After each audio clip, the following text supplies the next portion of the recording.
अस्सलाम वालेकुम स्टूडेंट्स। आज का हमारा लेक्चर होगा पीपीएससी पार्ट 2 फिज़िक्स का। तो आज हम स्टडी करेंगे फ़िज़िक्स के बारे में जो हम वो लेक्चर सीरीज़ लेकर हम चल रहे थे। तो मैंने एफएससी पार्ट 1 को स्टार्ट किया हुआ है।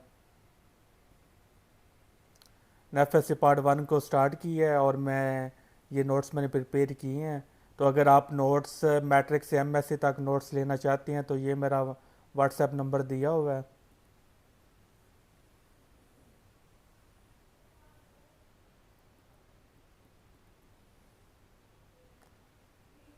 ये मेरा व्हाट्सएप नंबर दिया हुआ है, तो आप इस पे मुझे कांटेक्ट भी कर सकती हैं। आपको from matric to MSc hand written notes और सारा जो मटेरियल वो आपको इंशाल्लाह ताला मिल जाएगा। तो चलिए यहाँ पर लेक्चर स्टार्ट करते हैं। सबसे पहले इस लेक्चर में हम स्टडी करेंगे इक्विलिब्रियम को, कि इक्विलिब्रियम क्या होती है। तो इक्विलिब्रियम का जो नाम का मतलब ही क्या होता है, the net force is acting on it zero.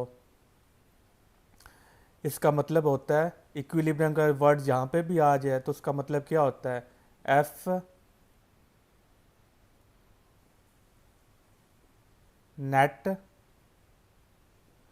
यानी कि जो रिजल्टेंट फोर्सेस होती हैं किसी भी बॉडी पे एक्ट करती हैं उनका नेट क्या होना चाहिए, ज़ीरो होना चाहिए। सारी फोर्सेस का जो रिजल्टेंट है वो क्या हो, ज़ीरो हो। उसको हम क्या कहती हैं, इक्विलिब्रियम कहती हैं। तो ये इसका सिंपल मीनिंग है। If the sum of all the forces acting on the object is zero, अगर ऑब्जेक्ट क्या हो, sum of all the forces acting on object is zero और it is moving with uniform velocity, it is said to be in equilibrium. तो देखें, जब sum of all the forces वो zero होगी तो बॉडी ऑटोमेटिकली किस में होगी, यूनिफॉर्म वेलोसिटी में होगी। यूनिफॉर्म वेलोसिटी का मतलब क्या है, नो चेंज इन वेलोसिटी। तो जब फोर्सेस एक्ट करती हैं तभी वेलोसिटी में चेंज आता है according to Newton second law, कि जब भी आप फोर्स अप्लाई करते हैं तो वेलोसिटी में चेंज आता है। लेकिन जब फोर्स, जो सम ऑफ ऑल द जो फोर्सेस है वो ज़ीरो हो तो वो एक दूसरे को कैंसिल आउट कर देंगी। तो एज अ रिजल्ट बॉडी की वेलोसिटी में कोई चेंज नहीं आएगा। तो जो इक्विलिब्रियम होती है वो हमारी टू टाइप्स की होती है, डायनामिक इक्विलिब्रियम। तो ये क्या होती है, if a body is moving with uniform velocity, अगर बॉडी यूनिफॉर्म वेलोसिटी से मूव कर रही है, क्योंकि डायनामिक का मतलब भी क्या होता है, मूव करना।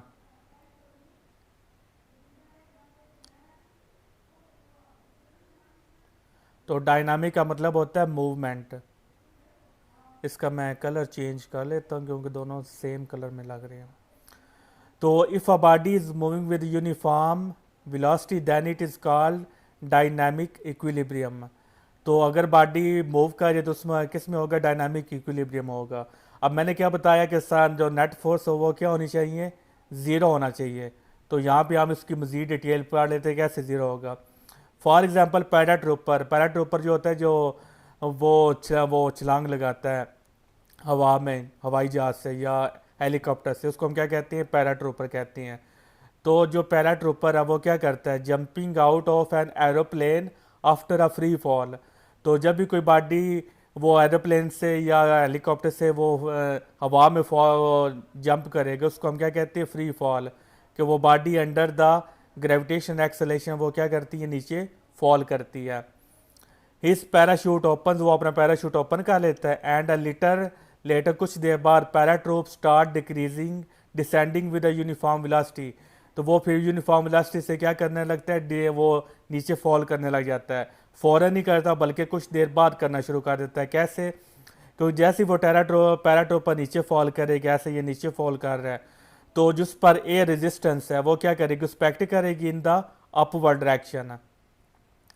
अब ग्रेविटी उसको नीचे खींच रही है और जो उसका है जो फ्रिक्शन है वो उसको क्या कर रही है, ऊपर खींच रही है। तो जब दोनों फोर्सेस इक्वल इन मैग्नीट्यूड हो जाएंगी और अपोजिट इन डायरेक्शन है तो नेट फोर्स का रिजल्ट क्या हो जाएगा, ज़ीरो।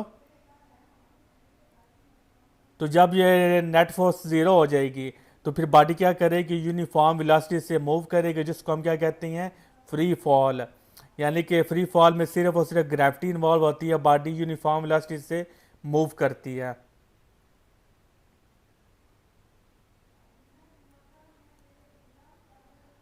तो जैसे ही वो नीचे मूव करेगा उस पर फ्रिक्शन की फोर्स ज़्यादा एक्ट करेगी, तो ग्रेविटी भी जो उनके जैसे जैसे वो नीचे आएगा तो ग्रेविटी भी इंक्रीज करती जाएगी, फ्रिक्शन भी इंक्रीज होती चली जाएगी।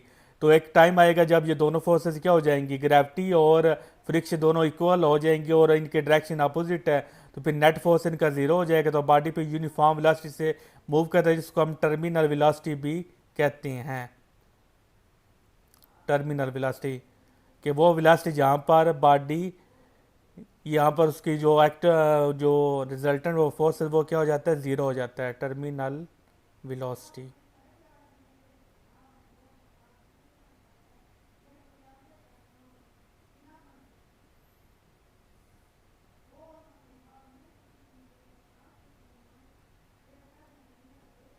तो ये टर्मिनल वेलोसिटी भी इससे हम क्या कहते हैं, और इसको हम फ्री फॉल भी कहते हैं। At this instant force of gravity was act vertically downward on the paratrooper is balanced by parachute which acts upward। तो ये हमारी हो गई ये डायनामिक इक्विलिब्रियम। इसकी आप एक्सप्लेनेशन करती हैं कि क्या क्या होता है। तो first I will for term the free fall, इसके बारे में आपको बताऊंगा। It's meaning is the sum of, यहाँ पर मैं इसको हाईलाइट ही कर लेता हूँ, वो ज़्यादा बेहतर रहेगा। It's meaning is the sum of all the forces acting on a body vertically downward, वो क्या होना चाहिए, ज़ीरो होना चाहिए। उसको हम क्या कहते हैं, फ्री फॉल कहते हैं। We know that when a body falls, we know that when a body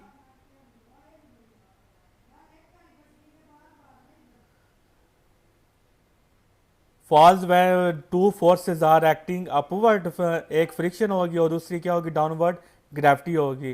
friction force wants to body not to move and gravity wants the body to move downward, so both the forces will increase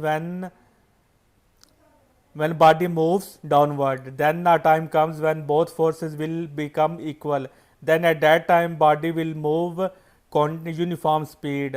This uniform speed is known as terminal velocity or free fall. The body will move with uniform speed when sum of all the forces acting on a body is zero. That's why paratrooper uses parachute to fall from the aeroplane, because it will move with uniform speed which is not very fast to damage the paratrooper। अब देखा अगर वो parachute वो नहीं use करेगा, वो कहता है नहीं नहीं मैंने डायरेक्ट ही सीधा जंप लगाना है।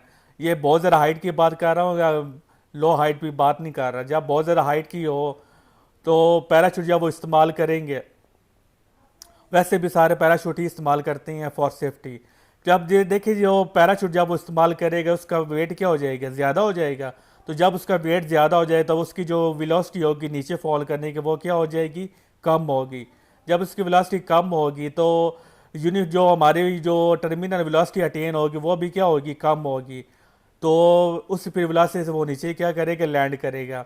अब देखिए फॉर एग्जाम्पल उसका वेट ज़्यादा वो कम है तो उस पर वो नीचे ज़्यादा तेज़ी से वो मूव करेगा। जितनी तेज़ी से मूव करेगा तो फिर उसकी जो टर्मिनल वेलोसिटी है वो भी क्या हो जाएगी, वो ज़्यादा हो जाएगी।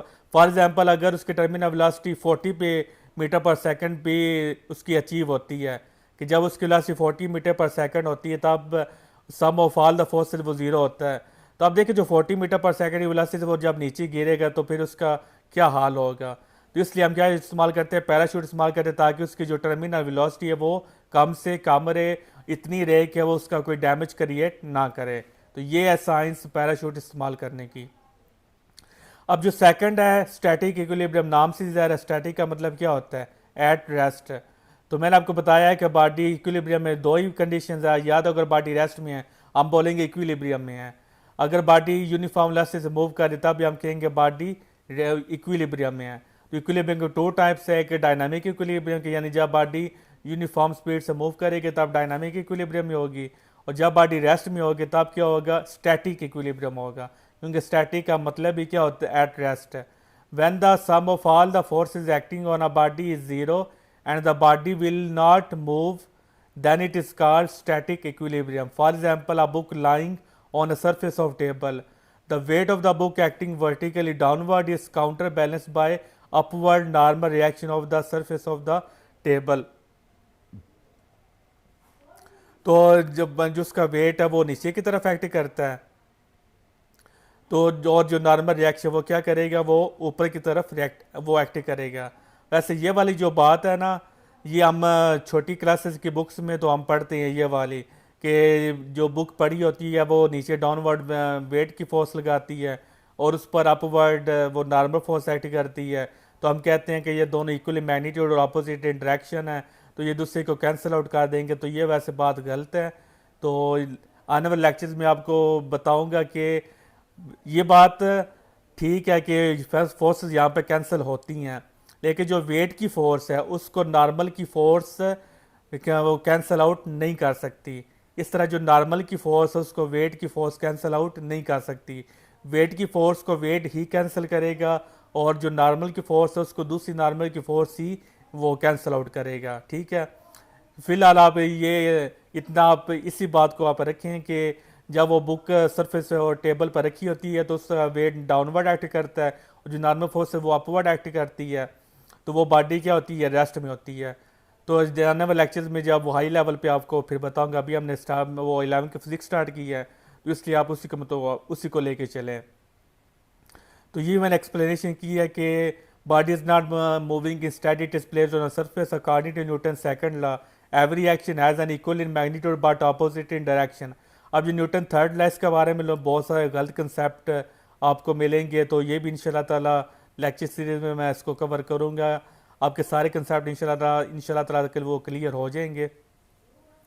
तो फिलहाल वो कह रहा है कि every action has an equal in magnitude but opposite in direction. So the book placed on the surface of the table exert force of weight in downward direction. So the book is doing action on the surface of the table. The surface of the table in turn exerts reaction in the upward direction. The magnitude of both the forces are equal but opposite in direction. That's why it does not move. तो ये था आज का हमारा second lecture. तो अगर आपको हमारा लेक्चर पसंद आया तो चैनल को सब्सक्राइब कर दें और जो वीडियो को लाइक एंड शेयर कर दें। आप ये सब्सक्राइब करने से आपका कुछ नहीं जाएगा, बस हमें क्या हो जाएगा, हमारी हौसला अफजाई होगी, ताकि फिर हम और ज़्यादा एफिशिएंसी से और ज़्यादा मेहनत से आपको क्या करें, वीडियोस बना के दें। तो मैंने आप कोशिश की है कि वीडियो का जो क्वालिटी स्कोर अच्छी से अच्छा करता चला जाऊँ। तो अपनी दुआओं में याद रखिएगा। अल्लाह हाफिज़। और अगर आपको कोई भी प्रॉब्लम हो तो आप वो मुझे कमेंट सेक्शन में करके पूछ सकती हैं। अगर आपको किसी टॉपिक की समझ नहीं आती तो वो आप मुझे कमेंट सेक्शन में मुझे वो बता दें। इंशाल्लाह ताला मैं उस पर वो लेक्चर भी बनाऊंगा और पीडीएफ नोट्स भी आपको उसको मिल जाएंगे। तो पीडीएफ नोट्स के लिए मैं आपको नंबर बता दिया कि अगर आपको पीडीएफ नोट्स चाहिए तो आप मेरे इस व्हाट्सएप नंबर पे आप मुझसे कांटेक्ट कर सकते हैं। तो मैं आई साल मेरे पास सारा मटेरियल मौजूद है, तो इंशाल्लाह ताला आपकी हेल्प होगी। Okay, thank you very much.